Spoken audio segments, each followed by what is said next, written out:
My name is Sabrina Ellis.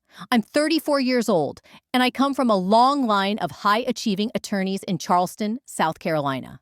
To them, I was the odd one out, the artsy black sheep who didn't belong in their polished world of law firms and legacy. They called me the lost cause when I skipped law school to pursue design. 9 years ago, they cut me off entirely. Last spring, I walked into my sister Lauren's extravagant wedding at the Governor Thomas Bennett house, uninvited. Except this time, I wasn't the girl they remembered. I was the founder of a global interior design firm with clients from New York to Milan. And when they tried to whisper and snicker behind their flutes of champagne, they had no idea I now owned the luxury event space they were standing in. Before I take you deeper, hit like and subscribe if you've ever been underestimated by the people who should have lifted you up. In the Ellis family, law was religion. My mother, Janice Ellis, was one of the first female judges in Charleston Circuit Court. My father, Harold Ellis, had a statue dedicated to him at the University of South Carolina School of Law. I grew up in a Georgian estate lined with oak trees, where bookshelves overflowed with legal journals and family portraits in black robes. Dinner talk was always about pending legislation or courtroom drama. My older sister Lauren was the golden child. By 24, she was working at a top-tier law firm in Atlanta, celebrated for her legal mind and effortless charm. She had the polished smile, the accolades, and every ounce of our parents' pride. Me? I preferred sketching on napkins and rearranging rooms for better flow. I wasn't lazy. I worked tirelessly, just not toward the goals they recognized. While they saw my passion for design as a phase, I was quietly building something real. At 13, I turned my room into a mini showroom. By 16, I was helping neighbors with home makeovers for free. And by 20, I was running a thriving online business out of a tiny apartment in Asheville. But to my family, none of it mattered. I wasn't Sabrina Ellis, the creative visionary. I was just Sabrina, the disappointment. Until that wedding day, when they realized whose name was on the lease of the venue, the silence was louder than any praise they had ever given Lauren. And that moment, worth every second of the wait. I was proud of my little enterprise, making nearly $200 a week walking dogs around the neighborhood until my mother found out.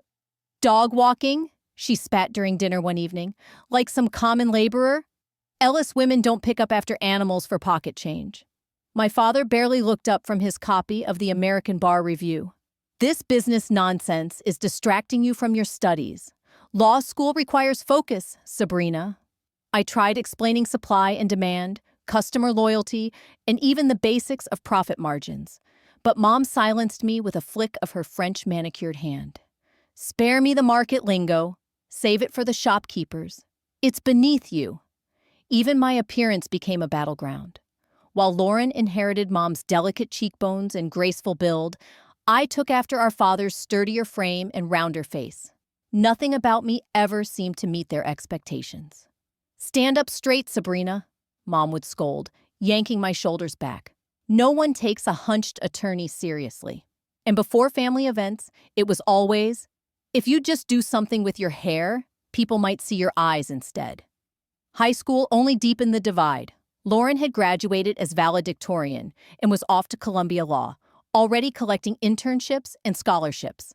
I, on the other hand, thrived in marketing and economics, but fumbled through the AP legal studies and debate classes they insisted I take. The family narrative solidified quickly. Lauren was the brilliant beauty destined for the Supreme Court. I was the awkward underachiever who never quite lived up to the Ellis name. At every family event, relatives gushed over Lauren's latest achievement, then turned to me with tight smiles and a patronizing, "Still figuring things out, Sabrina?" By senior year, I secretly applied to business programs instead of the pre-law path my parents assumed I was on. My grades were strong, and my entrepreneurial spirit flourished. I even launched an online store selling personalized planners, which caught on in high schools across Charleston. But I told no one at home. I knew exactly how they'd react. Graduation should have been a proud day. I crossed the stage with honors, not top of the class like Lauren, but proud nonetheless. I looked into the crowd and saw my mother checking her watch and my father reading emails on his phone. Neither of them looked up when my name was called. That night, they threw a dinner in my honor, but it was just another showcase for the Ellis legal dynasty. My grandmother flew in from Atlanta, and the house filled with colleagues, professors, and their perfect pre-law children. And I sat there, invisible. The dining room shimmered under the antique chandelier with fine china and monogrammed crystal that my mother reserved only for high-profile guests. My high school graduation alone wouldn't have warranted the display, unless, of course, it served their narrative. My father stood at the head of the table, his champagne glass raised with performative pride. "To Sabrina," he began, smiling at our guests, "who graduates today and begins her journey toward becoming the next Attorney Ellis this fall at Columbia Law, pending her acceptance, of course." My stomach turned. They hadn't asked, hadn't wondered. They had simply decided my future for me. The early admission letter from Wharton Business School sat in my dress pocket, its folded edge damp from the grip of my fingers. I took a breath. This was it, my moment to speak. "Actually," I said, trying to keep my voice calm, "I've decided to study business." I was accepted to Wharton with a partial scholarship.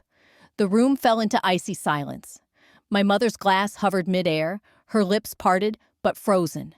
My father's smile cracked, hardening into something unreadable. Lauren, home from her internship in D.C., didn't bother to hide her smirk. "That's an unexpected joke, Sabrina," she muttered into her glass. My mother finally broke the silence. Her tone clipped. "Perhaps save the humor for after dessert." "It's not a joke," I said, pulling the letter from my pocket with both hands. "This is what I want. I've worked toward this for years." My father's jaw clenched. "Put that away," he growled. "We'll speak about this privately." But my mother had already snatched the letter from my hands. Her eyes flicked over the page, her expression sharpening with each line. "This is unacceptable," she snapped. "Elises don't go into trade. We argue in court. We shape law." "Business isn't just trade," I replied. "I want to reform how legal firms manage resources, make justice more efficient, accessible." "Enough!" My father's hand slammed against the table, sending the silverware trembling. "You've embarrassed us enough for one night." My Aunt Veronica leaned toward Grandma with a whisper not meant to be private. "Always was a strange one, that Sabrina. Never fit the mold." My cousin Mitchell, already clerking for a federal judge at 24, gave me a practiced, pitying smile. "Law's not for everyone. Some folks just don't have the capacity." From there, the dinner unraveled into polite chaos. But inside me, something clicked. I wasn't ashamed. I was free. And that freedom, it was just beginning. My parents kept up their brittle smiles until the last guest had left, but I could feel the storm brewing behind my mother's narrowed eyes. As soon as the door clicked shut, she turned to me with venom in her voice. "How dare you?" she hissed. "How dare you make a spectacle in front of our colleagues? Do you have any idea what people will say? The Ellis daughter, chasing money instead of justice." "I'm not chasing money," I tried to say calmly. "Business isn't just about profit. Wharton teaches leadership, systems, innovation." "I don't care what it teaches," she snapped, her voice cracking like a whip. "No daughter of mine is going to waste her life hawking products and playing with spreadsheets." My father, as always, was quieter but sharper. He took off his glasses, folding the arms with careful precision before speaking. "Sabrina, listen carefully. The Ellis family has funded generations of legal education. What we do is important. If you pursue this business nonsense, you will do it alone. We will not pay for it." "Fine," I said, barely above a whisper, trying to hold back tears.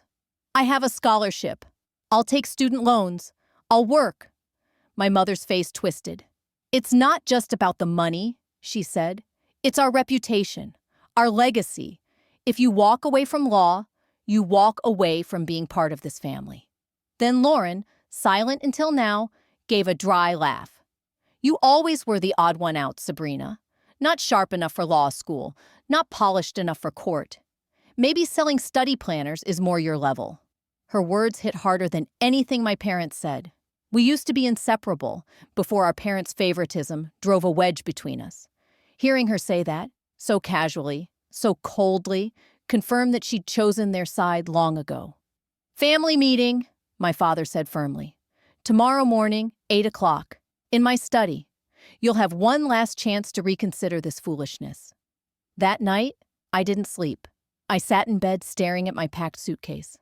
I already knew how this would end, but some part of me, some childish hope, wished they might change their minds, that they might see me. The next morning, the study was arranged like a courtroom. My father behind the desk, my mother beside him, Lauren off to the side like a prosecutor in pearls. I stood before them, heart pounding. "We've reached our decision," my father said. "Commit to Columbia law, or you are no longer welcome in this house or this family." The finality in my father's voice made my knees buckle. "You're disowning me over a career choice?" "Don't be so dramatic," my mother said coolly, folding her arms. "We're offering you a choice. The right choice should be obvious to anyone with your upbringing." "I want to follow my own path," I said, my voice trembling. "Why is that so hard to accept?" My mother laughed, a brittle, cutting sound. "Your own path? Sabrina, be serious. You're not especially brilliant. Certainly not beautiful. The only remarkable thing about you is the Ellis name. Without it, what exactly do you think you'll accomplish?" Her words struck harder than a slap. I had always known I wasn't their favorite, but I hadn't realized they saw me as disposable, as a failed extension of their legacy. "I'd rather be ordinary and happy," I whispered, "than miserable, living someone else's dream." My father opened a drawer and pulled out a thin folder. "Then, we have nothing left to discuss." He placed the documents on the desk with the precision of a contract signing. "I've instructed the family attorney to remove you from the will. The trust fund for your education will be dissolved effective immediately. You have until this evening to remove your belongings," he added. Even Lauren looked briefly stunned by how swiftly they had acted. But her surprise faded into a smug smile. "Well," she said, crossing her legs, "I've always thought we'd do better as a single-child family." I stood frozen, tears streaking down my face, as my father signed the papers with his Mont Blanc pen, the same pen I'd seen him use for legal motions and celebratory scholarships. And now, with mechanical detachment, he was signing me out of their lives. My mother rose from her chair. "Don't call yourself an Ellis again.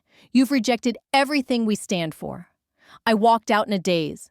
Upstairs, I zipped my small suitcase. Just clothes, a few books, my laptop. Everything I could carry in one hand. As I turned to leave, Lauren leaned against my doorway. "You could still fix this," she said, glancing at her manicured nails. "Tell them you've reconsidered. They'd forgive you eventually." I looked at her, perfect, polished, and utterly hollow. "Would you want me to live your life if I hated every minute of it?" She shrugged. "Better than being a nobody." That afternoon, I left the only home I'd ever known with $200 in my wallet and a broken heart. As the cab pulled away from our wrought iron gate in Charleston's historic district, I didn't know if I'd ever see my family again. But I did know one thing. I would either rise on my own terms or fall trying. And I would never again let anyone else define my worth. The prestigious business school that once symbolized everything I worked for now felt impossibly out of reach. With my family's support gone, Wharton became a distant dream. I stared at my acceptance letter like it belonged to someone else. Desperate, I called the only person I trusted without reservation, Stephanie Carter. Her parents had always treated me with more kindness than my own. "Come stay with me," she said without hesitation, "for as long as you need." Her cramped apartment just outside Greenville became my makeshift refuge. Her couch was my bed for 3 long months. Finding work without a degree proved harder than I expected. I eventually patched together 3 part-time jobs: morning shifts at a coffee shop, afternoons answering phones at a small accounting office, and weekend hours folding clothes at a department store. Most nights, I collapsed on Stephanie's couch, too tired to even cry. "You're going to burn out," she warned gently one evening as I counted my sparse savings. "I just need to save enough for a state school," I said. "If Wharton's out, I'll start somewhere smaller." I just need a way in. By fall, I had scraped together enough, combined with student loans, to enroll at South Carolina State University. I couldn't afford campus housing, so I rented a tiny studio apartment in a rough part of town. The heat worked when it felt like it, and I kept a wrench nearby for the front door. The 40-minute bus ride to campus became my classroom. That first semester, I took the maximum course load and worked nearly full-time. I lived on ramen, dollar store groceries, and pure determination. When other students whined about exams or professors, I stayed silent. They didn't know what it felt like to have no safety net, just a ticking clock and an empty fridge. Then something shifted. In my business management course, I caught the attention of Professor Williams, a retired venture capitalist who now taught entrepreneurship. After submitting a paper analyzing inefficiencies in the healthcare industry, he stopped me after class. "This is different," he said, tapping my essay. "Most students talk profits. You're talking impact, outcomes, burnout, system flow." I shared a carefully edited version of my background, skimming over the family name. "Healthcare's broken beyond just money," I said. "Doctors are drowning in admin work. Patients suffer for it." He nodded. "The best ideas often come from the outside. People like you." For the first time, someone saw value in the way I saw the world. Not as a misfit, but as someone with vision. They see problems long-timers have normalized. That's what Professor Williams told me when I asked why my approach felt different. By junior year at South Carolina State, I had developed the early concept for what would eventually become my company, a software platform that streamlined administrative workflows for medical professionals while integrating patient data in real time. The idea was born out of years watching my parents and Lauren complain about endless paperwork that pulled them away from their patients. Ironically, the very family who had cast me out gave me the insight that shaped my future. I graduated top of my class, despite juggling 2 part-time jobs and full-time coursework. On graduation night, I sat alone in my upgraded, though still modest, apartment. No celebration dinner, no proud family photos, just a quiet room full of textbooks, prototypes, and business plans. I gave myself one night to feel the weight of it. Then I got up and got back to work. Professor Williams personally co-signed the small business loan that got me started. "I've invested in dozens of companies," he said, "but none with a founder as relentless as you." The early days were brutal. I worked from a shared incubator in Colombia, sleeping on a futon in the corner to save money. My first investor pitches were disasters. "Healthcare's too regulated," one told me. "You don't have the network," another shrugged. I didn't argue. I just kept building. I refined my prototype, offered equity to 2 brilliant coders I'd met through a student hackathon, and focused on independent clinics that big tech companies ignored. Slowly, we built a client base. Data began to accumulate. We showed that our platform reduced admin time by 34% and billing errors by 27%. 2 years in, a financially struggling mid-sized hospital group agreed to a pilot. Within 6 months, their costs dropped, and patient satisfaction soared. They became our biggest advocates, introducing us to broader healthcare networks. Then came our first major investor, a healthcare-focused venture fund that offered $2 million for a 15% stake. It wasn't just the funding, it was the validation. With that capital, we grew our team, refined our tech, and finally stepped into the broader medical market. But I still lived like failure was one missed invoice away. Same apartment, same car, same late nights fueled by instant coffee. Stephanie, as always, was my steady point. "When are you going to admit you're winning?" she asked one evening after we landed our 3rd hospital network. "You've already proven them wrong." But by then, it wasn't about proving my family wrong. Somewhere in the struggle, I'd found something more powerful than revenge. Purpose.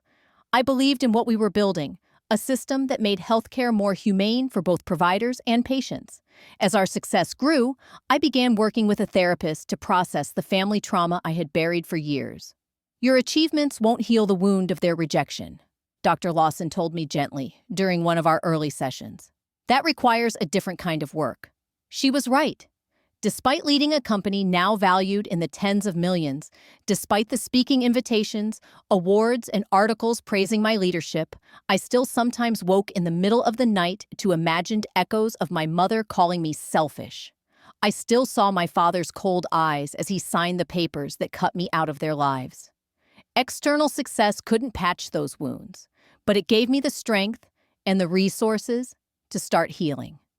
5 years had passed since I walked out of that house in Charleston with nothing but a suitcase and a broken heart. Now, Medline Systems, the company I had built from a college sketchpad, had become a recognized force in healthcare innovation. Our patient platform had been adopted by hospital networks nationwide, reducing paperwork and returning valuable time to actual patient care. We had the kind of client retention other startups envied.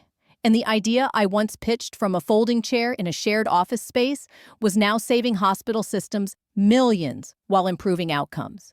Then came the turning point. A national healthcare conglomerate adopted our system across 83 facilities. The ripple effect was immediate. Clinical efficiency skyrocketed. Patient satisfaction surged. And with that, our valuation passed $500 million. I still held majority ownership. Professor Williams and my original team retained their early stakes. That year, Forbes included me on their 30 under 30 list in healthcare innovation. I never forgot the irony. Disowned for refusing to become a lawyer or doctor, yet now impacting healthcare in ways no single clinician could. Our system had reduced medication errors by 43% and gave clinicians an average of 72 minutes per shift back to patient care. With success came transformation. I wasn't surviving on caffeine and instant noodles anymore. I worked with a nutritionist, trained twice a week, and finally treated my body with the same respect I gave my business. I no longer dressed to win my mother's approval. I dressed to feel confident. Tailored suits, clean, classic lines. I embraced my wavy hair and found a makeup routine that made me feel polished, not hidden. These weren't changes to impress anyone. They were choices. My choices. And for the first time, I felt like the person I'd always known I could become. "You've blossomed," Stephanie said during a rare dinner when our schedules finally aligned. "It's not just your appearance. Though, let's be honest, that's stunning too. It's how you carry yourself now." She wasn't wrong. Success had given me something I never received at home. Permission to be myself. Without the constant comparison to Lauren's academic perfection and social grace, I had space to discover my own gifts, strategic thinking, empathetic leadership, and relentless problem-solving. As Medline expanded, media interest grew with it. Industry publications requested interviews. Business journals profiled our growth. With visibility came curiosity. "Your understanding of healthcare systems is unusually detailed for someone without medical training," one journalist remarked. "Where does that perspective come from?" I had a response ready, carefully worded, honest, and vague. "I grew up around healthcare professionals," I said. "I saw both their dedication and the inefficiencies they battled daily. That experience shaped my desire to make their work easier." It wasn't a lie, but it let me sidestep the truth I didn't want to publicize, that the very people who inspired my mission had also rejected me for pursuing it my way. I had no desire to use the Ellis name as currency. I built Medline on my own terms, and that's how it would stay. Occasionally, distant relatives or acquaintances reached out after seeing my name in Forbes or hearing about a hospital rollout. "Your parents must be so proud," some wrote, unaware of our estrangement. I never replied, not because I was bitter, but because I had no interest in sustaining a lie or revisiting old wounds. As the company matured, my personal life began to bloom too. I developed strong friendships with other founders, people who understood the weight of leadership and the loneliness that can accompany success. I started mentoring first-generation college students, recognizing my younger self in their drive and fear. Giving back anchored me. And then I met Michael. He was a pediatrician at Boston Children's Hospital, where we were rolling out Medline. Unlike many physicians who viewed our technology with skepticism, Michael was curious, open, kind. "This will give me more time with my patients and less time buried in charts," he said during training. "That's priceless." What started as professional conversations turned into late-night coffees, walks by the Charles River, and quiet weekends filled with laughter and trust. Michael's empathy extended beyond his young patients. When I shared my family history, he didn't flinch. "They threw away someone extraordinary," he said simply, "that reveals everything about them and nothing about you." In his presence, I didn't feel like a survivor. I felt seen. Michael's steady presence had mended parts of me I didn't even realize were broken. With him, I started to envision a future I once believed was beyond reach. Marriage, perhaps children. A family built not on expectations or legacy, but on love, respect, and acceptance. Still, whenever those conversations came up, something inside me hesitated. "You still carry the belief that you're unworthy of happiness," Dr. Lawson said during a session. "Part of you still accepts their judgment, that you weren't enough." She was right. No matter how far I'd come, I hadn't fully rewritten the story my parents had etched into my identity. And to truly move forward, I needed to face what I had long avoided. The opportunity arrived without warning. Sitting in a Boston salon, flipping absent-mindedly through a society magazine, I froze. There, beneath a gold-foiled headline, was Lauren Ellis, beaming in a white dress beside her fiancé, Dr. James Richardson. A familiar name. He was the lead physician overseeing digital systems at Massachusetts General, one of Medline's largest hospital partners. Though James and I had never met directly, our teams had collaborated closely. The wedding was set for the Langford Hotel in downtown Boston, just 6 weeks away. I showed the announcement to Michael, who raised an eyebrow. "Is this something you want to attend?" he asked. "You could request an invitation?" The thought made me feel nauseous. "They wouldn't want me there." "Maybe not," he replied gently. "But would seeing them help you let go of what still lingers?" After many sessions with Dr. Lawson and long talks with Michael, I made my choice. I wouldn't ask. I would simply go. Not to stir conflict, but to confront what I'd once fled. 9 years had passed since I left Charleston with a suitcase and a fractured spirit. Now, I would return not as a ghost of their disappointment, but as Sabrina Ellis, founder and CEO of a company reshaping the medical world they once idolized. "You're not going for their approval," Michael reminded me as we selected a sleek navy gown for the occasion. "You don't need it. You're going for you." On the evening of Lauren's wedding, the Langford Hotel shimmered beneath chandeliers and valets escorting guests from Blacktown cars. I sat in my parked car across the street, watching as Charleston's elite streamed inside. My heart pounded, but I wasn't that broken girl anymore.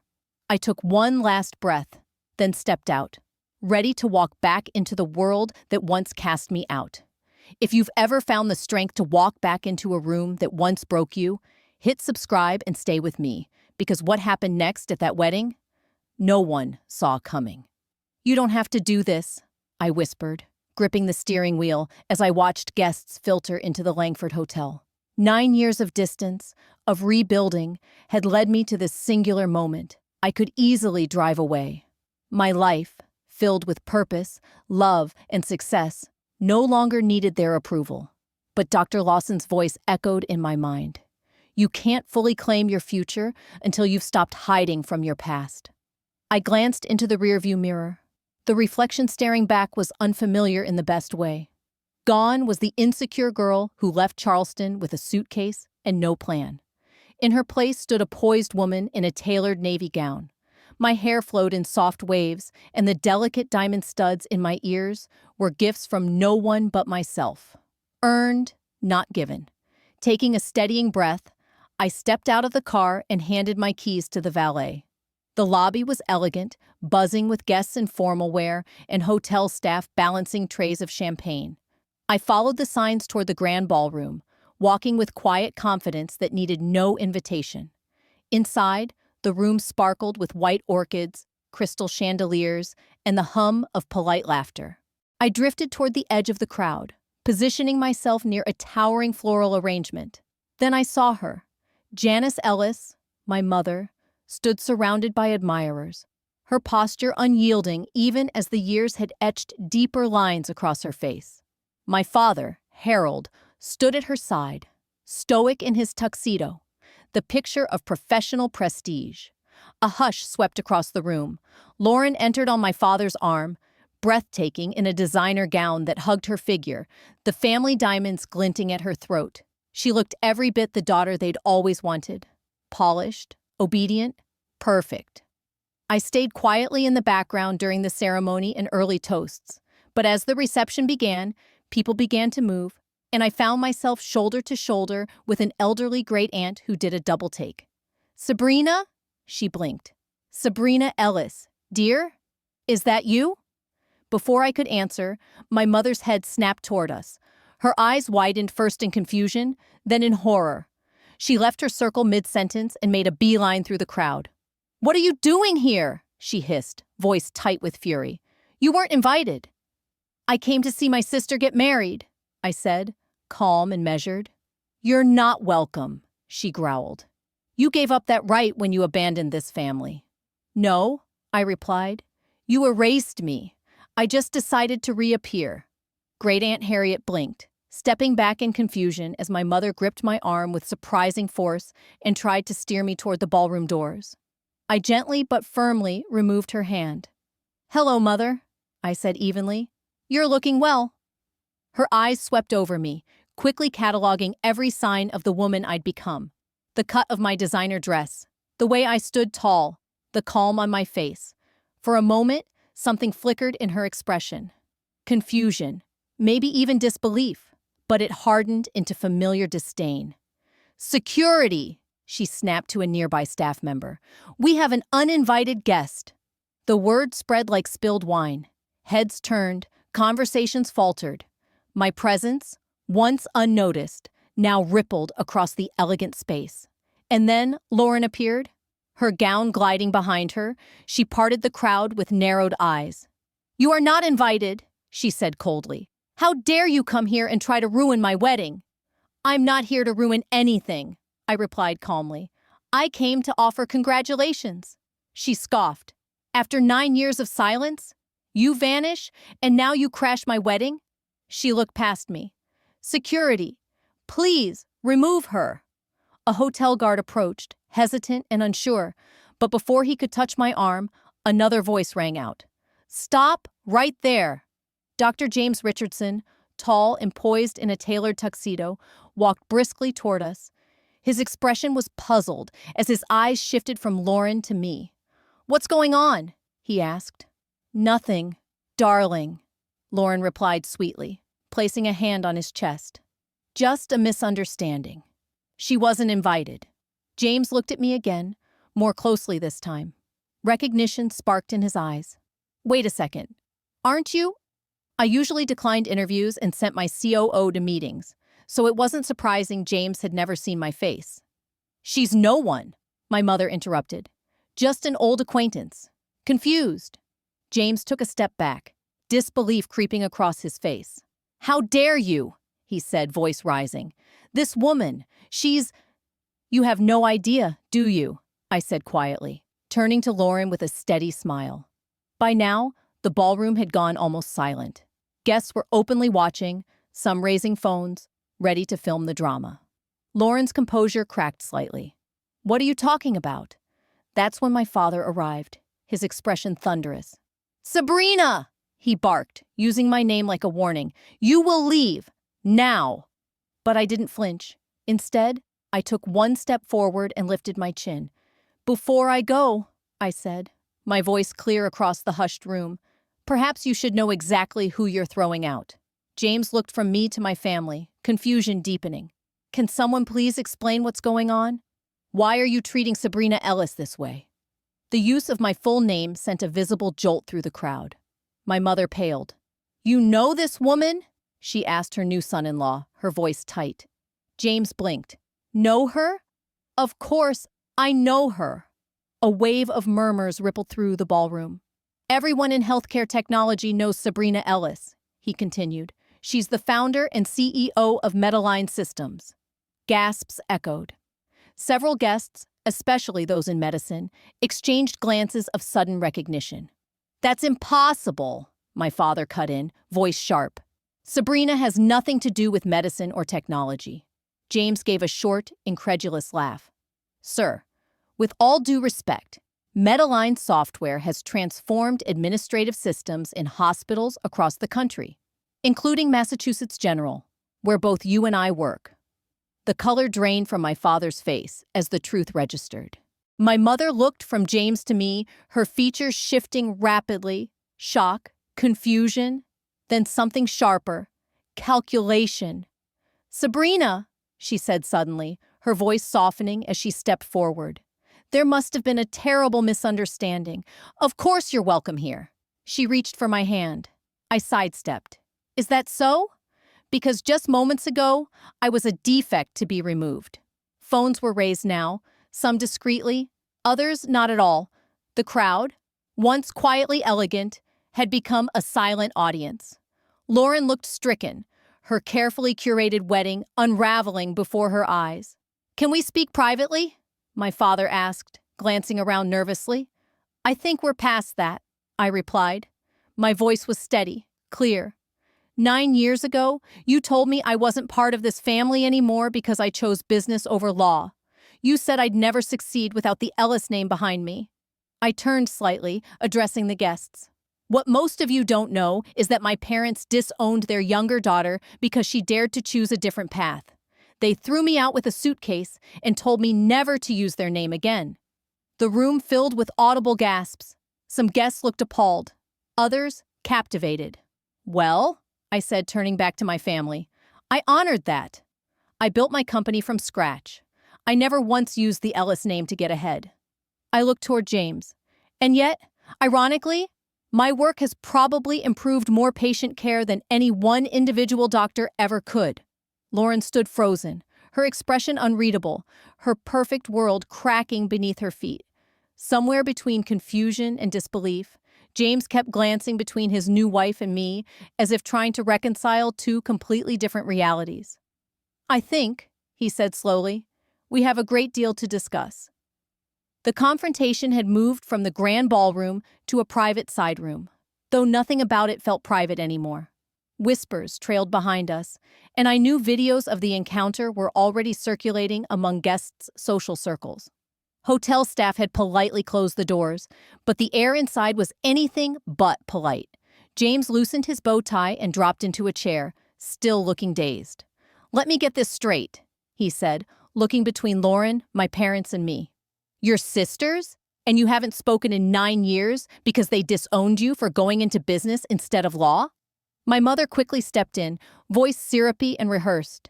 "James, dear, families are complex. Sabrina made certain choices that led to her creating the software system that saved our hospital." James interrupted sharply. "The same system that helped Massachusetts General avoid financial collapse 3 years ago when reimbursements were cut." My father's head snapped up. "What are you talking about?" James stared at him. "Mass General was bleeding money. Millions lost to administrative inefficiencies. Medline's system cut overhead by 27% in the first year. Our board considers it the single most important operational move of the decade." He turned back to me. "Which is why I've been trying to meet you for months. I didn't know you were related to Lauren." "We're not related," my mother said coldly. "Sabrina rejected this family." "Actually," I replied, voice calm, "you rejected me. You said I was no longer an Ellis because I didn't follow your path." Lauren had been silent until then. Her perfect bridal makeup was smudged, her posture rigid. "You could have reached out," she finally muttered. 9 years and not a word." "Would you have answered?" I asked gently. Her silence answered for her.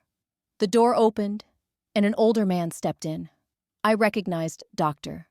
Harold Winters, chairman of the board at Mass General. His eyes widened when he saw me. "Miss Ellis?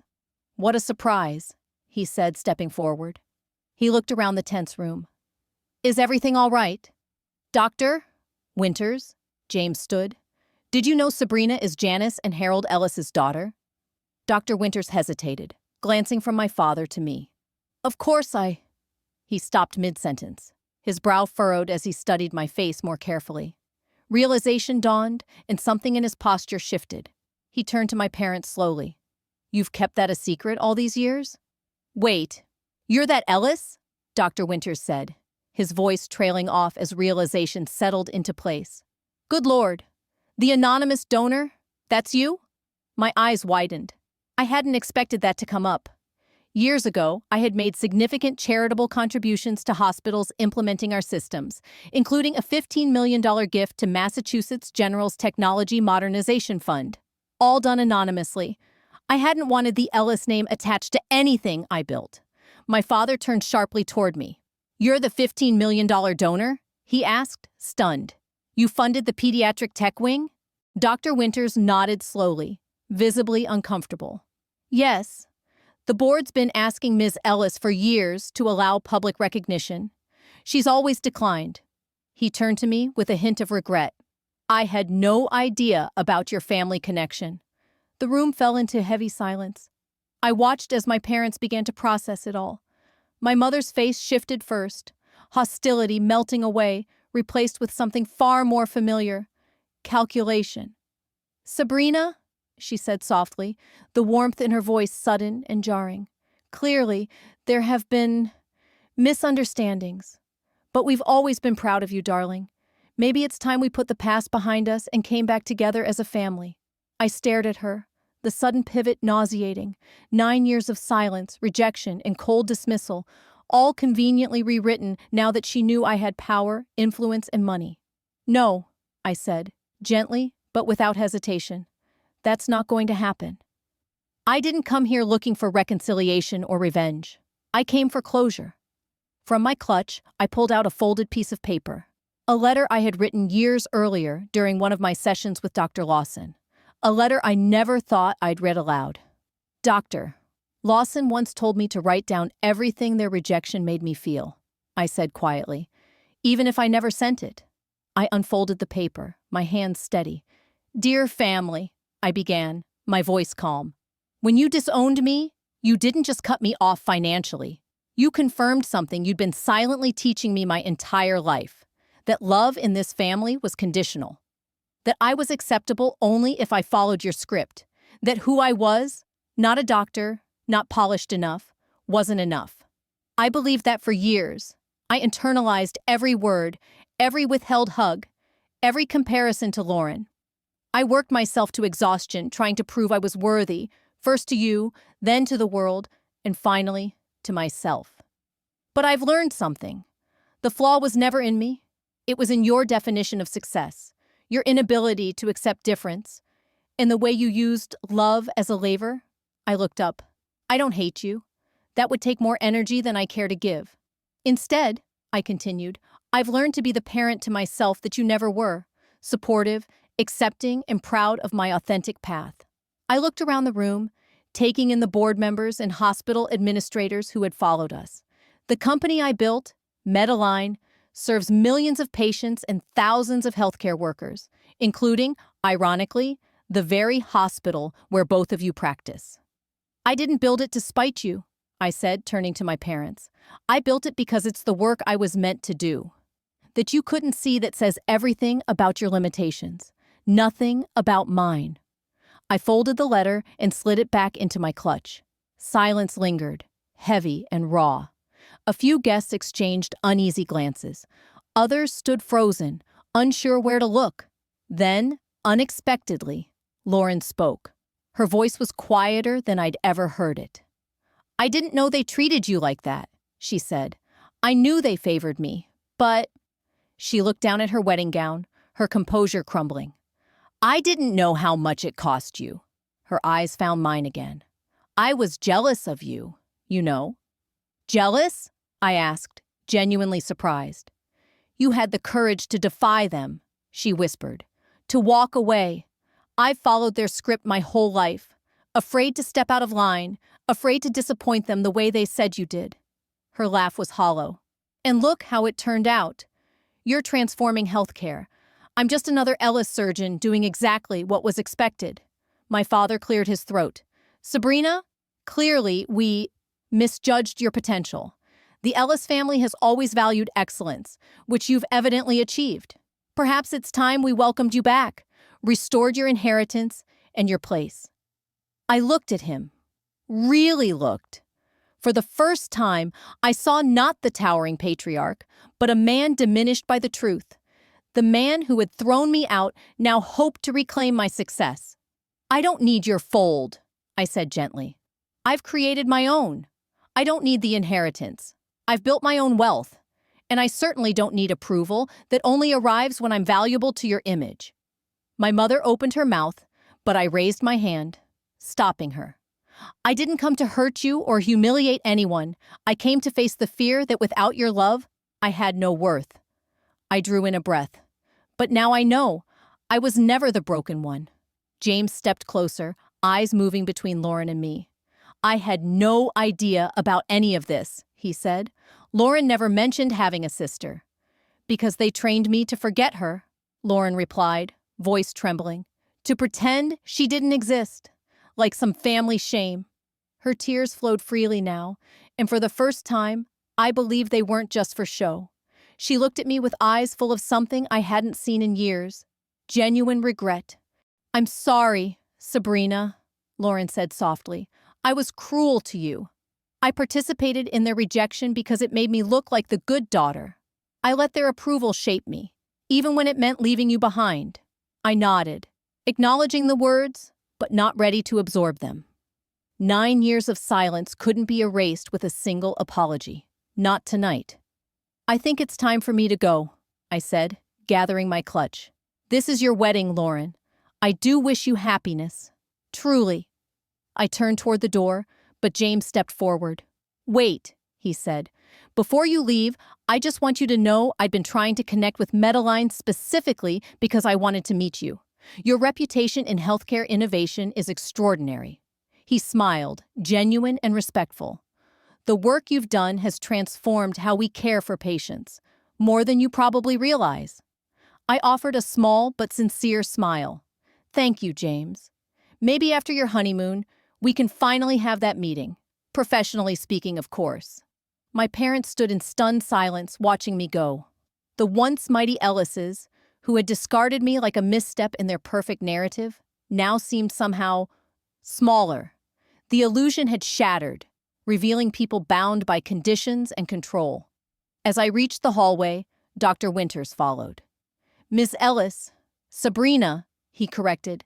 "I hope this situation won't affect your relationship with Mass General.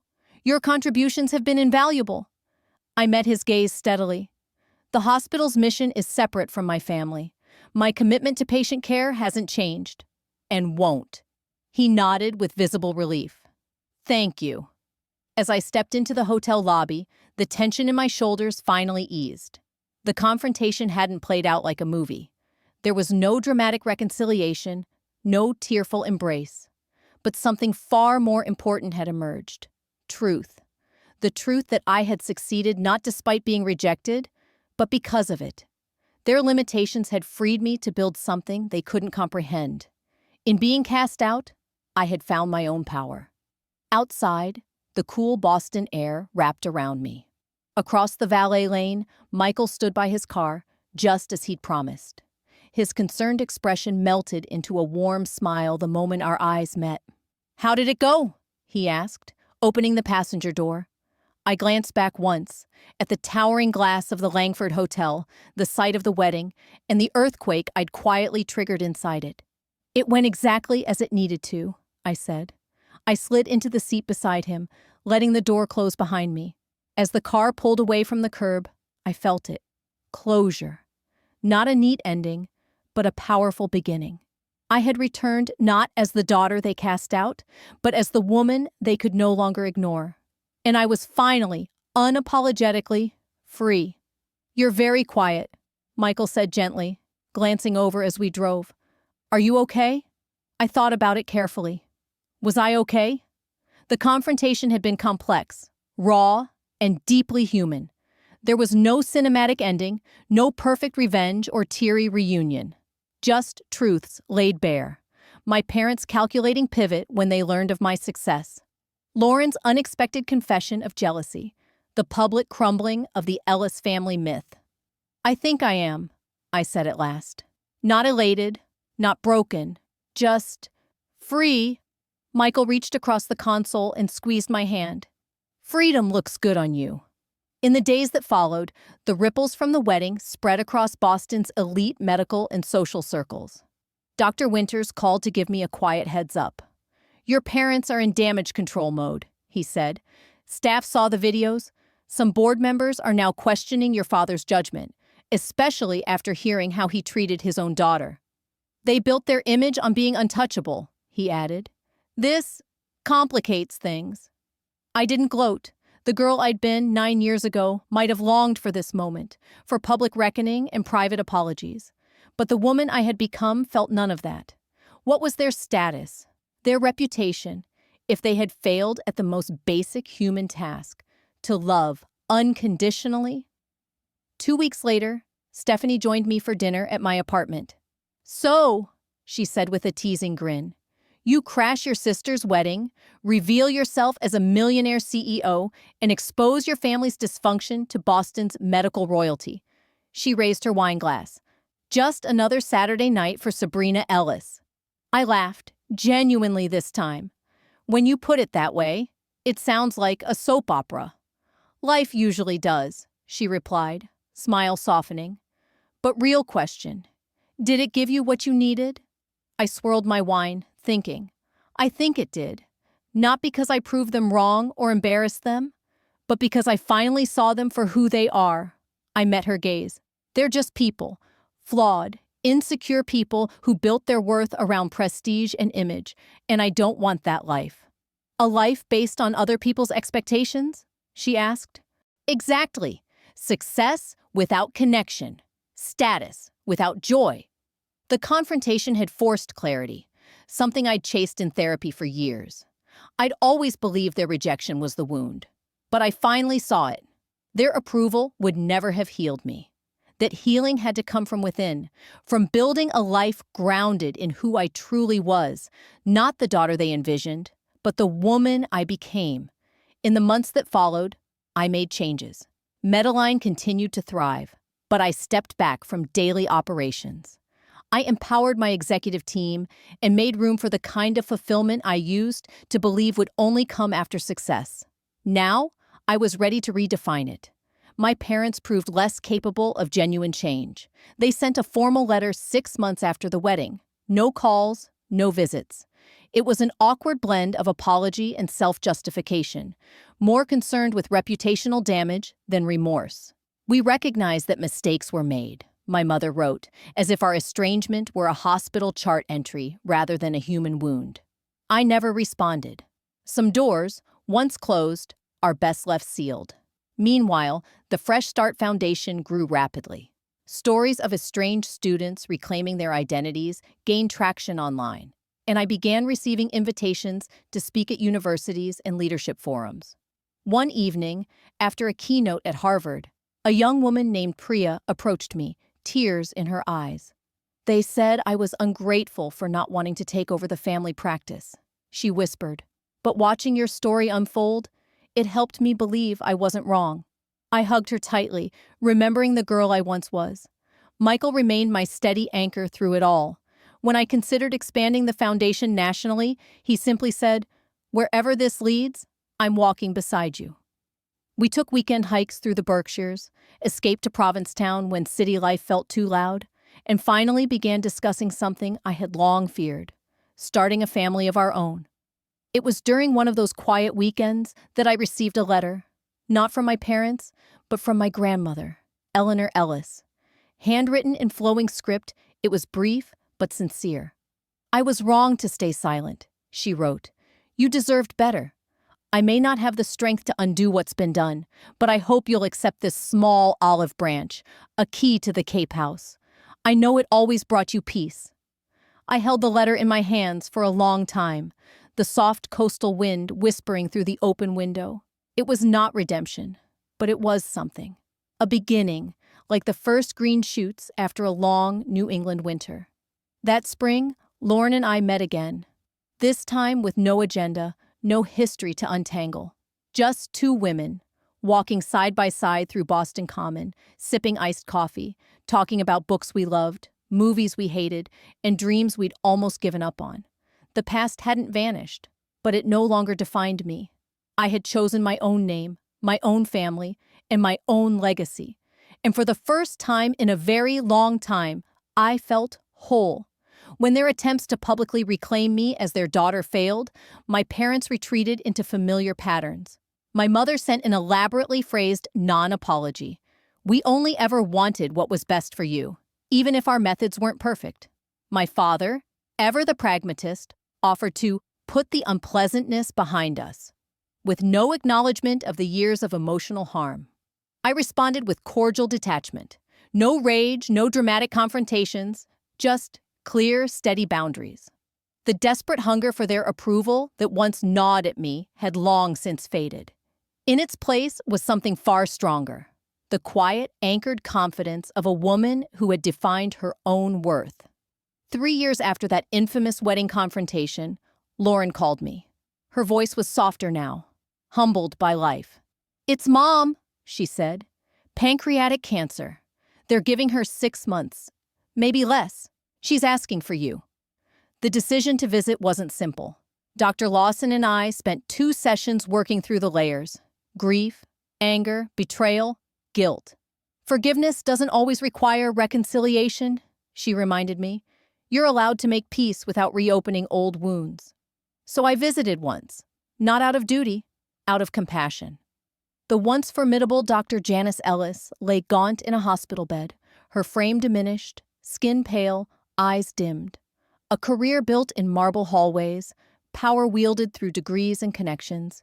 Yet here she was, frail and fading, in the same hospital I had helped modernize through Medline. "You proved me wrong," she rasped.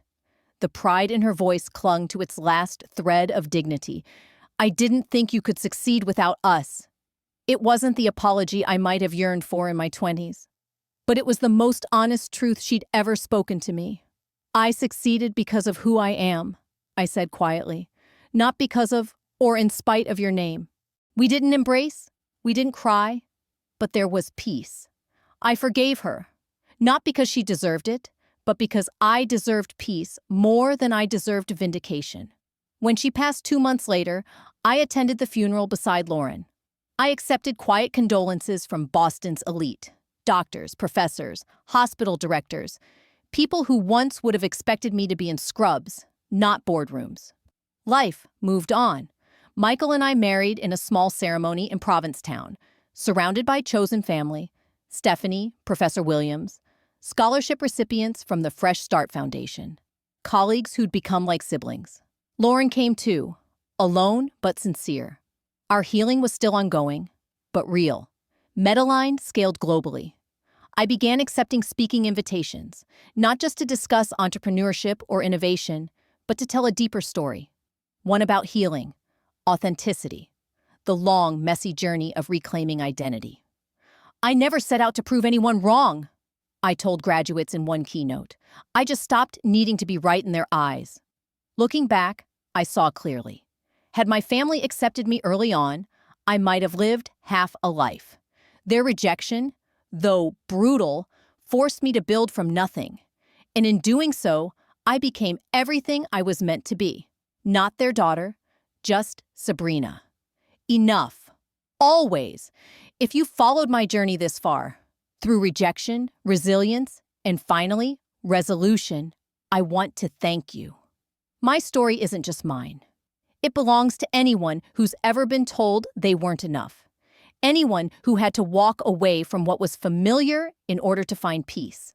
If my story resonated with you, I'd be deeply grateful if you take a moment to subscribe to this channel, not just to hear the next chapter of my life, but to stand with everyone who's ever had to rebuild their identity from the ground up. I'd love to hear from you in the comments. What part of this story struck a chord with your own experiences? What advice would you give to someone standing at the edge of that same cliff, unsure if they should leap away from the family that shaped them but doesn't support them? If I've learned anything, it's this: the life you build for yourself, brick by brick after loss or rejection, becomes stronger than any legacy handed down. True success isn't about proving anyone wrong. It's about finally believing you were right to trust yourself. Start small. Start scared. But start. You owe it to the person you're becoming.